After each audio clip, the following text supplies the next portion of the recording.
Dako na po tayo sa pang-apat na mensahe.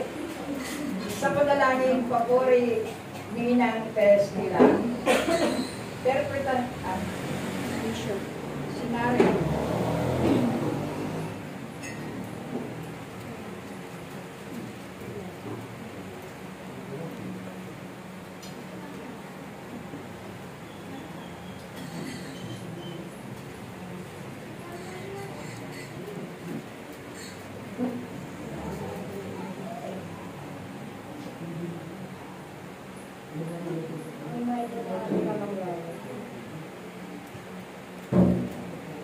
Nakaupo po siya sa kanyang throne na pangalan.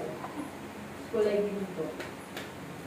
Isa na kamay nakasilang po kumawak sa mga lintong po. Tapos so na yung pangalan ng corona. Nakalagay na may mga matubang may buhay na kasulat. Tapos nakasuot siya ng mahabang damit na kulay puti. Puti ang puti na pero ng mga liwanag. Tapos ano siya, fierce or seryoso yung mukha niya. Ang seryoso. Simple po na kanina ko sa puto ng kita. Pabilog siya, diba, mate?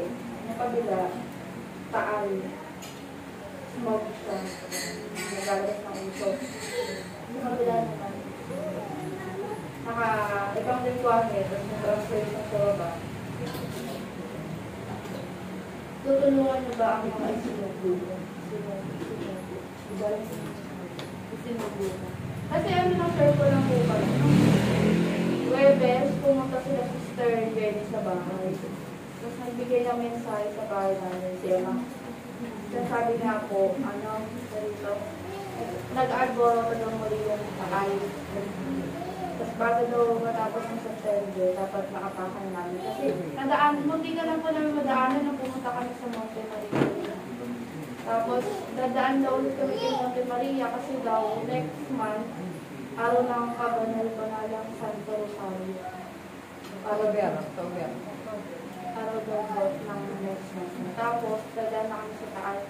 Kagabi na naginip ako parang tayo. Wala doon talaga ako. Kasi yung taas ko siguro hawa ako na ako nun. Minsan gano'n talaga yung pinaglalakbay na ako about ko ulo. Nakita ko yung daan na lang. Umano na siya, nag-alboroto. Tapos yung tubig, nag-wave siya talaga siya ng malakas. As in, nag-impact na sa tubig. Dati nakatilang sa paligid. Talisay pa nga yung pangalan ng address sa paligid. Hindi ko naman alam yung lugar na, pero may nakalimutan yung sentro ng taal. Talisay ang address. Tapos nag-alboroto na siya. Tapos kinamagaan, sinabi sa akin ni Lola, nag-alboroto mo daw, alert level. Kaya nagulat lang dito. Kasi may nagulat ko ngayon. Nag-drawing ko nga. Kasi minsan nag-vlog ganyan na sa kalula. Ikaw naman. Visionary. Interpretasyon din ng Jenny.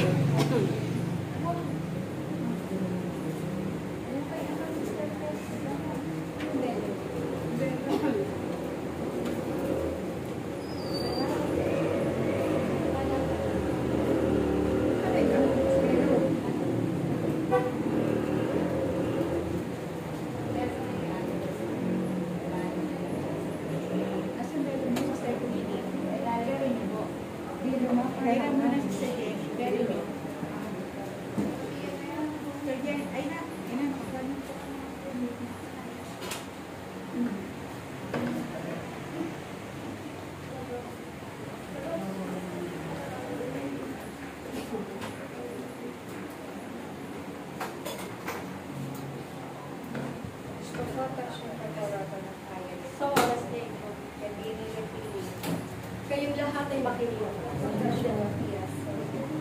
Makinig ang may pandinig. Sapagkat ang sa akin, sa pananalalig, ang mga nakikinig sa aking tinig ay para sa akin. Ako ang inyong ama. Ako ang Diyos ng langit at lupa. Ako ang Diyos na makapangyarihan sa lahat.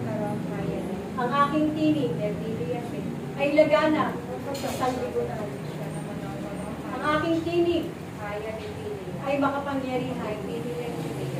Sa aking salita, ang lahat ay sumusunod. Sa aking salita, ang lahat ay dapat sumunod. Sapagkat ako ang Diyos, ang Diyos na makapangyarihan sa lahat. Aking mga anak, ang inyong komunidad ay aking pinili. At ako ay may itinakda at nagkaloob ng mga gampanin sa bawat isa sa inyo. Kaya naman, ang mga tungkuling iyan ay dapat ninyong pahalagahan. Dapat ninyong pagsikapan, maganap at tukin ang lahat ng aking kalooban. Sapagkat ang sumusunod sa akin ang siyang aking nililinis. Maraming tao noong unang panahon, noong panahon ng aking lingkod na si Moises, marami ang hindi sumusunod sa akin. Kaya naman silang lahat ay mahamak. Sila ang naghanap ng sarili nila ng mamamayan. Sapagkat sila ay hindi nakikinig sa aking tinig. Sila ay hindi sumusunod sa aking mga itinatawag. Kaya naman, ang komunidad na ito ay aking itinatanggi. Sapagkat kayong lahat ay aking. Pinili ko ang komunidad na ito dahil nakita ko ang inyong pagsunod sa akin. Lalo-lalo na dahil sa inyong punong lingkod. At dahil sa kanyang kababaang loob, ako ay bumaba. At kayong lahat ay aking inabot. Ako ang inyong ama. Mula sa langit, ako ay bumaba. At ibinaba ang aking kaharian upang kayong lahat ay magkaroon ng kagalakan. Upang kayong lahat ay aking mapaglingkuran. Upang kayong lahat ay maranasan ang aking pag-ibig at ang aking pamamahali. Ako ang namamahala sa komunidad na ito at ang aking mga tinatagubili. Ang lahat ay kailangang sumunod.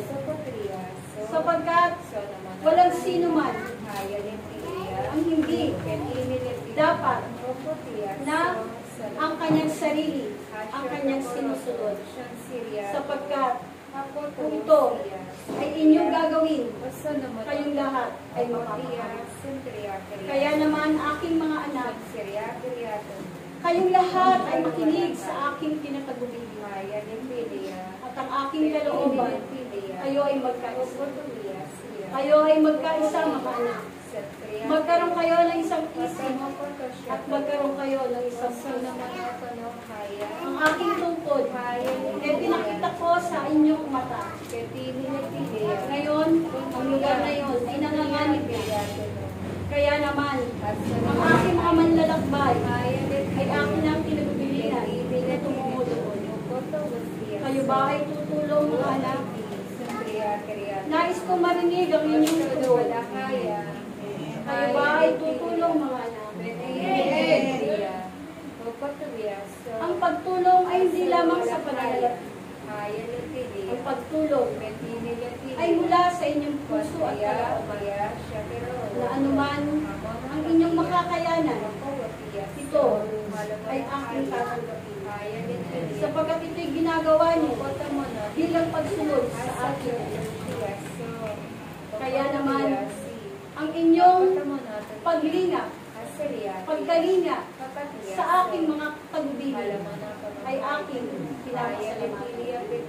Kaya naman, ang aking tagubilin sa aking mga lingkod, sa aking mga manlalakbay, ay tumungo na sa lugar na iyon, sapagkat ito'y nangangalit.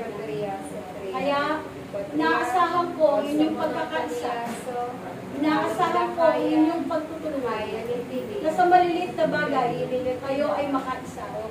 Makiisa kayo mga anak, sapagkat pag dumating na ang aking pangako, kayong lahat ay magkakaroon ng para sa inyo.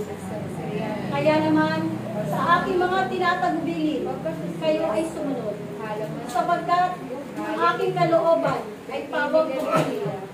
Ang aking kalooban ay iligtas ang lugar na ito. Kaya naman, ako ay nagsusugo ng aking mga manlalakbay upang ang mga lugar na nagkakaroon na ng kapahamakan at panganib, ito ay matutunan. Kaya naman, ang nais ko, kayong lahat ay magkaisa, magtulungan, at higit sa lahat, ipanalangin. Ipanalangin ninyo ang lugar na iyon, na ito ay magkaroon ng kaligtasan. Maraming salamat at umaasa ako sa inyong pagtutulungan. Salamat. Salamat. Praise Yahweh. Ay, Panginoon.